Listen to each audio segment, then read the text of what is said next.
Vous avez entendu parler des 3 projets soutenus avec le revenu de transition écologique. Il y avait plus d'une dizaine de candidates et candidats et 3 projets qui ont été soutenus. Et ce que je vous propose, c'est qu'on va découvrir ces 3 projets à travers le pitch des porteuses et porteurs de projets. Et les premiers qui ont besoin de vos applaudissements, c'est le projet L'Objet Migrateur. Et pour ce faire, nous accueillons 2 personnes, Anja Immobergsteg et Valérie Mosner, que je vous propose d'applaudir.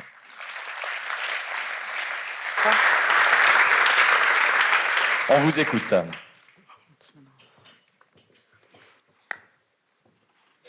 Bonsoir. Bonsoir. À Gland, on a une belle déchetterie. Un véritable pèlerinage local. D'ailleurs, elle est très fréquentée. 8000 entrées par mois. Chaque personne y dépose 200 kilos par an. C'est dingue ce que les gens jettent. C'est pour ça que la ressourcerie a été créée. Les hypercafés, c'est chouette aussi. Mais à raison de 3 fois par an, ça fait à peine une centaine d'objets. Une goutte d'eau dans l'océan. Les objets électriques et électroniques représentent à eux seuls 25 kilos par an et par habitant. Ouais, mais ces 25 kilos, ils sont recyclés, non? Recyclés, certes, mais pas réutilisés. Ça change quelque chose? Et comment? Recycler les matières, pour le papier, le verre, les canettes d'aluminium, ça fait sens. Mais pour les assiettes, les vélos, les écrans, les chaises, c'est absurde. Réparer, réutiliser, prolonger la vie, c'est mieux. Ce qu'on jette, finalement, ce ne sont pas seulement des objets, ce sont aussi des heures de travail, des centaines de milliards de tonnes de ressources extraites chaque année. Et c'est d'autant ça a d'autant moins de sens que la majorité des objets sont encore fonctionnels. Mais attends une seconde. Si tant d'objets peuvent encore servir, comment ça se fait qu'on mette autant d'énergie à les démonter? C'est historique. La filière a été pensée comme ça. Les objets électriques et électroniques, ce sont des déchets spéciaux. Et c'est dommage, car cette élimination, ça coûte aux communes, tant en manutention qu'en stockage, et donc à chaque ménage et chaque entreprise. Toute cette énergie serait quand même bien mieux investie dans des solutions qui permettraient de réparer pour prolonger la vie de ces objets. Oui. Selon Greenpeace, prolonger la vie d'un objet d'1 an, c'est 1,8 million de tonnes de CO2 économisées, c'est-à-dire 400 000 voitures de moins sur la route. Quand je pense qu'à quelques kilomètres de nous, certaines associations sont en quête d'objets à revendre, alors que d'autres croulent littéralement sous les dons qu'elles n'arrivent pas à écouler. Et entre les deux, il n'y a pas de lien. Non, en effet, un objet devient déchet selon l'endroit où il est. Une fois dans la benne, c'est trop tard. Entre les bonnes mains, c'est une ressource. Au fond, le déchet, c'est une ressource au mauvais endroit. C'est de ce constat qu'est née l'idée de l'objet migrateur, un projet local où les objets cessent d'être des déchets. L'objet migrateur récupère des flux d'objets pour les passer dans un circuit de nouvelle vie. Comment on va procéder? En 3 étapes. D'abord, celle de la collecte via le don et le tri, puis celle de la réparation et de l'évaluation, et enfin la revente ou le don. Derrière ces 3 étapes, une infrastructure relie population, association et professionnels. On dit souvent que l'union fait la force. Ici, avec l'objet migrateur, elle fait la circularité. Prenons l'exemple d'un objet banal, la bouilloire électrique. Bon, admettons, on récupère une bouilloire, et ensuite? D'abord, on la teste. Si elle fonctionne, on la remet en circulation. Si elle est cassée, on la répare. Tu sais réparer les bouilloires, toi? À moi, pas du tout. Mais l'équipe de l'écrou, ils sont là dans la salle, si. Ce sont de vrais magiciens et magiciennes de la réparation. Ils redonnent vie à tout ce qu'on croyait perdu, ou presque. Et surtout, ils transmettent leur savoir-faire. Ils sont pas nyonnais, ces gars? Personne n'est parfait. C'est bien joli ton histoire, mais ça va vite faire du volume. Et on risque de se retrouver enseveli sous un tas d'objets dont personne ne veut. Et pour éviter ça, on va s'inspirer de ce qui se fait ailleurs. 1. On va bénéficier de l'expérience d'une start-up en Suisse alémanique qui a démarré il y a 18 mois. Et 2, on va aller voir une installation qui est à 20 minutes d'ici et qui traite 22 tonnes d'objets par mois. Nous, on va commencer petit. Enfin, petit, mais pas trop quand même, parce que si on a une télé, 2 bouilloires et 3 machines à café, ça risque vite de faire un peu vide-grenier, cette histoire.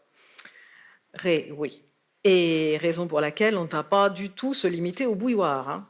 On récupérera aussi des assiettes, des lampes, des vélos, des télés, bref, tout ce qui peut encore servir ou à réparer si besoin.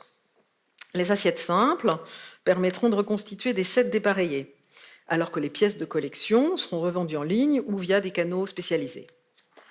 Tout ce programme, ça implique une main-d'œuvre, des partenaires, des bénévoles motivés. Qui va s'en occuper? Une armée de lutins ou tu comptes embaucher tous les retraités de la ville de Gland? Un peu de tout cela et aussi une dose d'intelligence artificielle avec un outil qui a fait ses preuves. Le truc qui réfléchit à notre place? Bon, disons plutôt que des caméras et des algorithmes identifient les objets qui valent le coup d'être réutilisés. Ceux qui valent le coup avec un P et ceux qui valent le coup avec un T. Merci pour cette leçon d'orthographe. Il faudra aussi mettre en place une logistique fluide pour assurer la collecte, la réparation et l'expédition. Et puis mobiliser des partenaires et des compétences métiers. Oui, mais à Gland, on peut compter sur des pros de la logistique déchets, avec la Sotridec. Et la beauté du projet ne s'arrête pas là. Réparer, ce n'est pas seulement sauver des objets, c'est aussi soutenir la population, créer des emplois et développer une économie de proximité. Derrière chaque télé réparée, au final, il y a aussi une histoire humaine. Des kilos de déchets évités et un peu moins de CO2 sur le territoire. Sans oublier les francs économisés sur l'élimination des déchets réutilisables. Malin. Et si personne en veut de ta bouilloire électrique, on fait quoi? De la tisane, 5 fois par jour. Ouais, tu me diras, ici, je crois que c'est plutôt bière et chasse, là. Oui, c'est vrai. Donc on pourra donner des objets à des étudiants, à des associations ou à des personnes dans le besoin.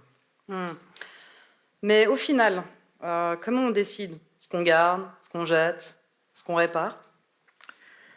L'idée, c'est d'aligner l'offre à la demande. On trouve pour chaque type d'objet son canal de distribution pour qu'il soit réutilisé. Et on mettra des comptages dès la phase de test. À chaque pot, son couvercle. Ou chaussures à son pied. Et c'est à cela que le revenu de transition écologique va servir. Trouver à chaque type d'objet son débouché. Et au final, si personne ne veut même gratuitement de ton assiette? Alors on ne les prendra pas.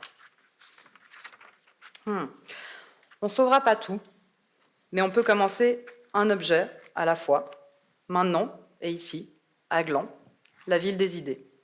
Eh oui, c'est ainsi que migrent les idées et les objets. L'objet migrateur? La seconde vie des objets.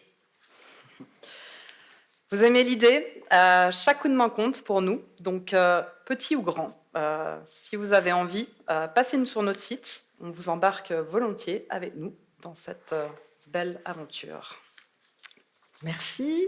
À la suite des conférences, il y aura Thomas, il y aura Noé qui seront là pour vous accueillir. À bientôt. Merci, Ania et Valérie. Restez. Ça, c'est pas sur vos fiches, mais j'ai le droit de vous poser une question. Alors, je vous pose une question. J'aime beaucoup l'idée de le déchet, c'est un objet au mauvais endroit, mais il n'y a pas que ça. Si vous voyez un déchet, vous n'allez pas voir un objet de valeur. Si vous voyez un déchet, c'est aussi dans le regard de celles et ceux qui pourraient vous les acheter. Qu'est-ce que vous avez prévu là pour changer la perception de celles et ceux qui devraient vous acheter des déchets? Un marketing digital efficace. Voilà. C'est-à-dire pour que les personnes achètent, notamment sur le net, l'objet doit être remis en valeur comme si c'était de la première main. Et c'est pareil en boutique. Si ça fait vide-grenier, ça ne va pas le faire. Si ça fait autant envie que dans une boutique de première main, ça va le faire. Merci Ania et Valérie, merci beaucoup. Merci.